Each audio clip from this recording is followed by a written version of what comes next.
राजा जन्मेजय ने सर्प यज्ञ का आयोजन किया। सर्प यज्ञ बीच में ही अधूरा रह गया। उस सर्प यज्ञ में भाग लेने के लिए बहुत सारे ऋषि मुनि इकट्ठा हुए। उनमें से व्यास जी भी थे। वेद व्यास जी अपने शिष्यों सहित वहां पहुंचे थे। राजा जन्मेजय ने वेद व्यास जी से अपने पूर्वजों के विषय में जानना चाहा कि क्या हुआ था कि ऐसे ऐसे महारथी और महाज्ञानी लोग भी युद्ध के लिए उद्यत हो गए।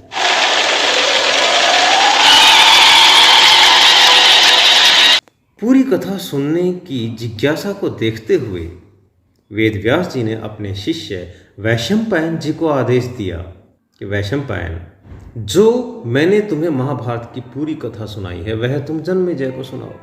वैशंपायन इसके लिए तैयार हुए और उन्होंने जन्मेजय को कथा सुनानी शुरू कर दी। जन्मेजय कहते हैं, ये ते कीर्तिता ब्रह्मन् ये चान्ये नानुकीर्तिता सम्यक् तान् श्रोतुमिच्छामि राजश्वान्याय सहस्रशः।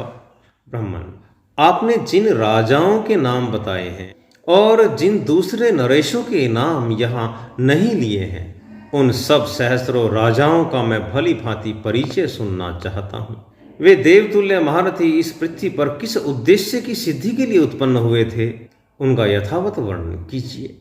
हमारे धर्म में मान्यता रही है कि कोई भी घटना अकारण नहीं होती, या तो इस भूमि पर उसका कोई कारण होता है, और यदि हमें यहाँ कोई कारण नजर नहीं आता है, दिखाई नहीं देता है, प्रतीत नहीं होता है, तो उसका कारण ऊपर देवलोक में, स्वर्गलोक में कहीं होता है। हम इस पूरे ब्रह्मांड का एक छोटा सा अंश है, किंतु हम में पूरा ब्रह्मांड है। इसलिए हम परस्पर एक दूसरे पर निर्भर हैं और एक दूसरे से बंधे हुए हैं। इसी कारण तो ज्योतिष शास्त्र इतना विख्यात है। ज्योतिष में हम स्पष्ट देखते हैं कि ग्रहों की दशा हमारे शरीर पर, हमारे भूत पर, भविष्य पर, वर्तमान पर किस तरह से दृष्टि गड़ाए रखती है। ये जो एक दूसरे पर निर्भरता है, जो देवताओं और मनुष्यों के बीच एक दूसरे पर निर्भरता है, जो दैत्य अर्थात राक्षस, अधर्मी और धर्म युक्त मनुष्य हैं, उनके बीच जो परस्पर संबंध है, उन पर महाभारत की कथा लिखी गई है। तो ऐसे में जन्मेजय की जिज्ञासा होती है कि यह सब किस कारण से पृथ्वी पर आए थे, यानी हम इस पृथ्वी पर आए, इसका कोई ना कोई कारण तो अवश्य है। यदि हम अपने आने के कारण को जानकर वह कार्य करें, उस कर्म को पूरे पुरुषार्थ के साथ करें, आत्मविश्वास के साथ करें, तो हम निश्चित रूप से उस ईश्वरत्व को प्राप्त कर सकते हैं, शिवत्व को प्राप्त कर सकते हैं। और यदि हम केवल अपने पेट के लिए ही कार्य करते रहे, तो एक दिन हमें यहाँ से चले ही जाना है। अधिक से अधिक 80 से 100 वर्ष के आसपास की व्यक्ति की आयु होती है, उसके बाद तो निकलना ही है।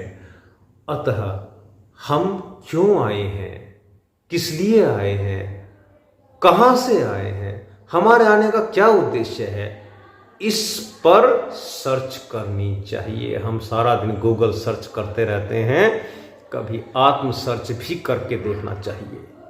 यदि हम आत्म सर्च करेंगे तो हम यहां तक अवश्य पहुंचेंगे।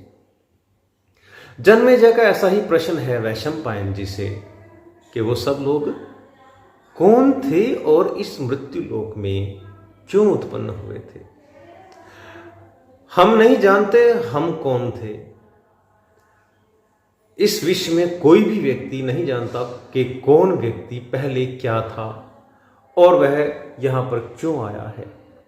किंतु ऋषियों के जो विषय होते थे सर्च के, वह आध्यात्मिक ही होते थे, और वह यह जानने का भरसक प्रयत्न करते थे कि कौन इस विश्व में कहां से और क्यों आया है।